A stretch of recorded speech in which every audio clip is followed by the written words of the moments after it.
Assalamualaikum warahmatullahi wabarakatuh. Sahabat muslim yang beriman, bertemu lagi bersama dengan saya Rizky Nur Hidayah. Dan kali ini Rizky akan menceritakan kisah Nabi Ilyas dan perjuangan berdakwah kepada kaum Bani Israel. Bagaimanakah kisah selengkapnya sobat? Baiklah, tanpa perlu berlama-lama lagi, marilah kita langsung saja masuk ke ceritanya.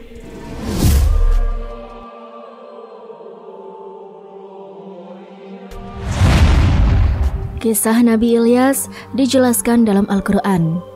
Nabi Ilyas alaihissalam adalah nabi yang gigih dalam berdakwah. Nabi Ilyas seorang nabi dan rasul yang diutus oleh Allah Subhanahu wa taala kepada kaumnya. Bani Israel, Bani Ilyas sempat diusir oleh kaumnya karena dianggap meresahkan dan mengganggu.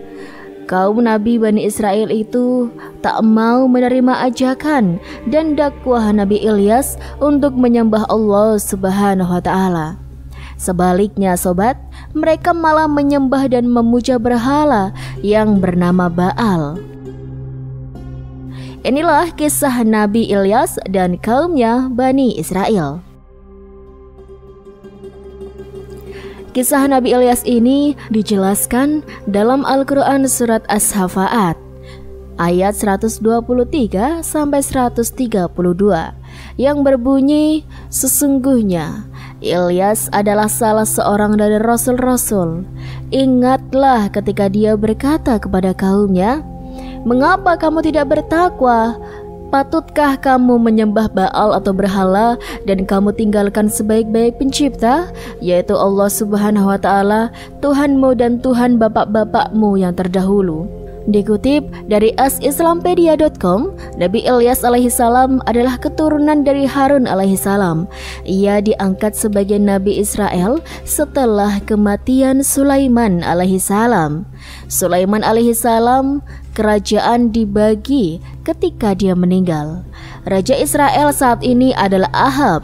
Telah kembali ke materialisme. Seluruh kerajaan telah jatuh ke gelombang kejahatan dan korupsi. Orang-orang yang mencoba untuk mengajarkan keesaan Allah, kita disiksa dan dibunuh. Ilyas alaihissalam telah berusaha keras untuk mengajar orang-orang. Dia memberitahu mereka tentang hukuman yang akan menimpa kerajaan. Dia menambahkan bahwa dewa-dewa palsu mereka tidak akan berdaya untuk menghentikannya. Orang-orang tidak mengindahkan peringatannya yang tidak pernah mengubah cara mereka. Ahab membunuh tetangganya. Meskipun dia adalah orang yang soleh dan tidak pernah menyakiti, Ahab mengambil tanah tetangganya yang terbunuh sebagai miliknya. Itu adalah taman buah yang rimbun. Ilyas alaihissalam memarahi raja atas perilakunya dan memperingatinya bahwa hukuman dari Allah akan datang jika dia tidak mengembalikan tanah itu kepada anak yatim orang yang terbunuh itu. Tentunya Allah akan membunuh Ahab di taman yang sama. Ahab mengatakan kepada Ilyas alaihissalam bahwa dia harus menahan lidahnya, setidaknya dia menangkap dan menyiksanya karena membuat ancaman terhadap raja. Nubuat Nabi Ilyas alaihissalam datang. Itu dimulai dengan putra Ahab jatuh sakit. Ilyas alaihissalam pun frustasi dengan perilaku raja dan kemudian bertanya kepada raja, mengapa dia tidak berdoa untuk idola terbaik untuk kesembuhan anaknya? Ahab sangat terhina oleh kata-kata Ilyas alaihissalam bahwa ia mengirim pengawalnya untuk membawanya, menyiksa dan membunuhnya. Ilyas alaihissalam jatuh ke dalam sujud, berdoa kepada Allah untuk bantuannya. Saat penjaga istana memasuki kamarnya, mereka pun mati.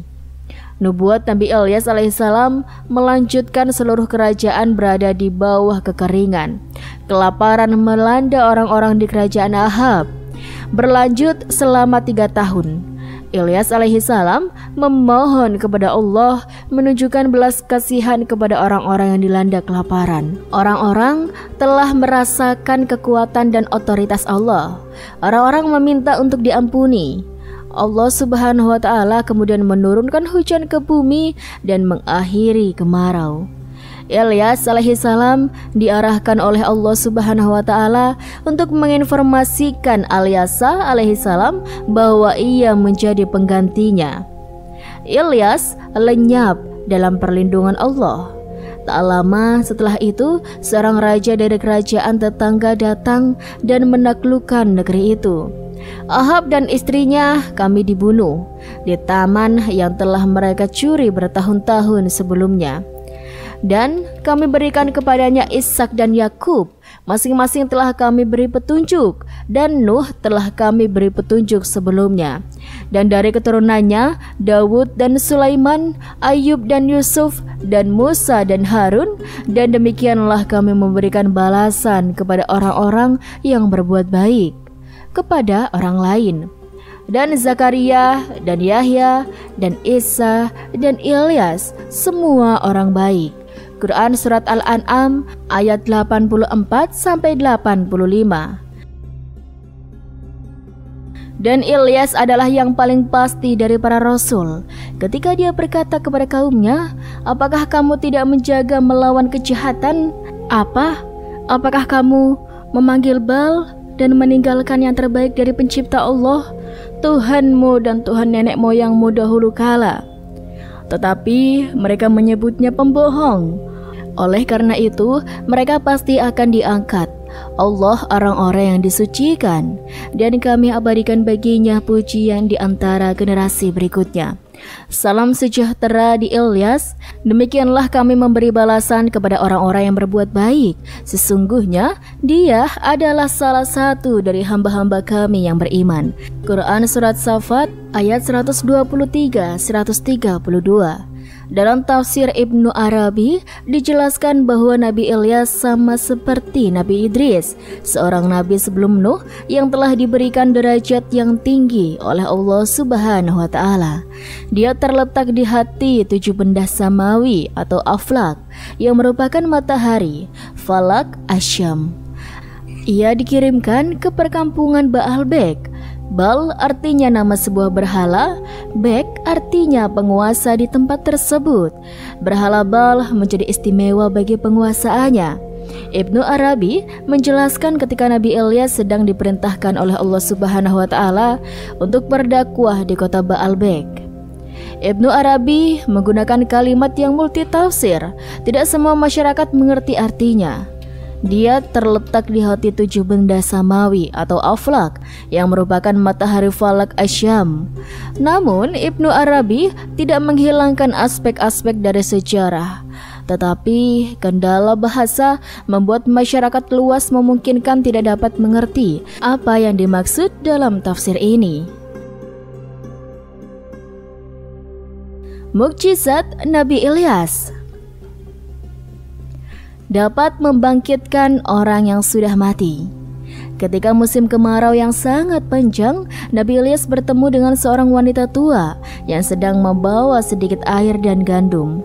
Air dan gandum tersebut akan diberikan kepada anaknya yang sangat kelaparan. Kemudian Nabi Ilyas meminta kepada wanita tersebut untuk membawa air dan gandum kepadanya. Nabi Ilyas kemudian berkata bahwa air dan gandum tersebut akan selalu ada atas izin Allah Subhanahu wa taala. Tak lama kemudian, ucapan Nabi Ilyas dibenarkan oleh Allah Subhanahu wa taala. Air dan gandum yang dibawa oleh wanita tua tersebut meskipun sudah dimakan akan kembali penuh. Namun sayangnya sang anak meninggal terlebih dahulu sebelum dapat memakan apa yang dibawa oleh ibunya. Kejadian itu membuat wanita yang sudah tua tersebut sangat sedih, sehingga Nabi Ilyas berdoa kepada Allah agar menghidupkan kembali anak dari wanita tua tersebut. Allah Subhanahu wa taala pun mengabulkan doa Nabi Ilyas, dan anak dari wanita tua itu pun kembali hidup sehingga bisa memakan apa yang dibawakan ibunya.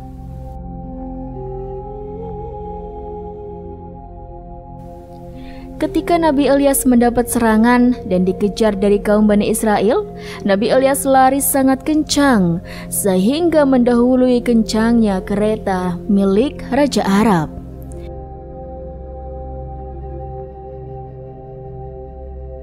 Mendatangkan kemarau yang sangat panjang dan hujan.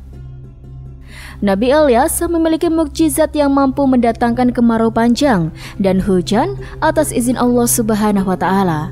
Saat itu, Nabi Ilyas diutus oleh Allah Subhanahu wa Ta'ala untuk mengajak kaum Bani Israel agar menyembah Allah dan bukan menyembah berhala.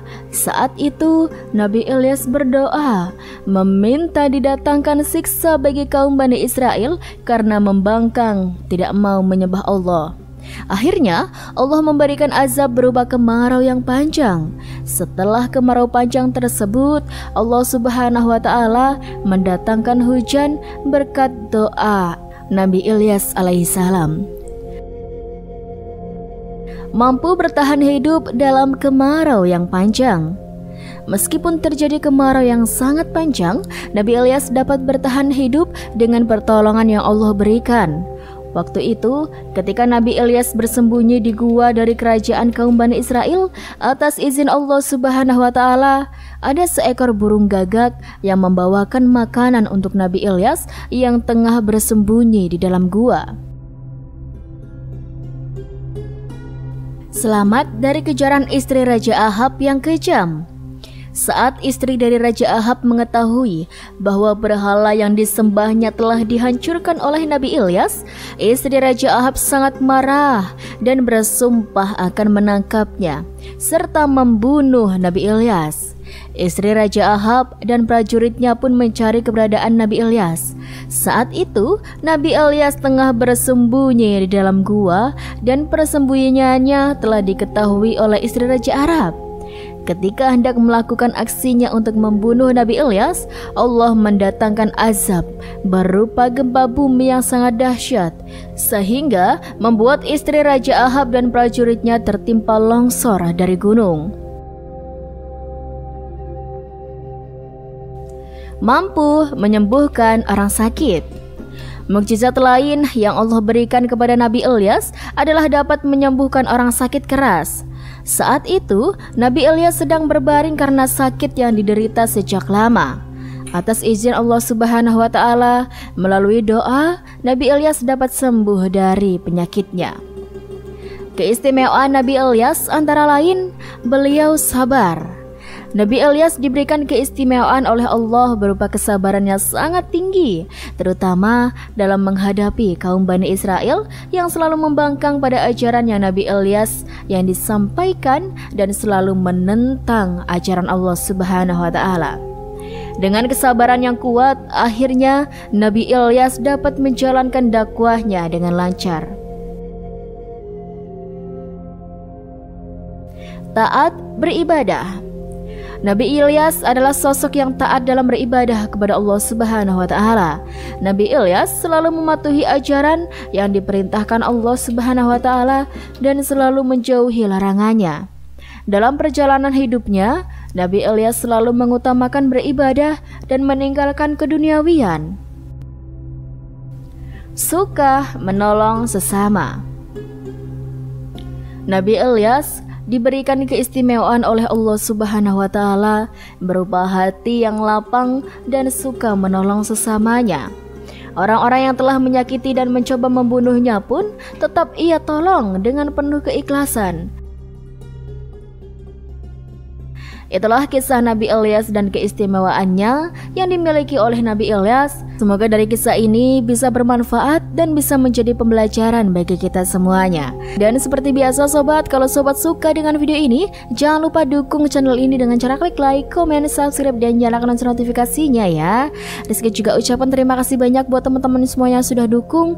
Rizky doakan semoga kalian sehat terus, lancar terus rezekinya, dan dimanapun kalian berada semoga selalu dalam lindungan Allah Subhanahu wa Ta'ala.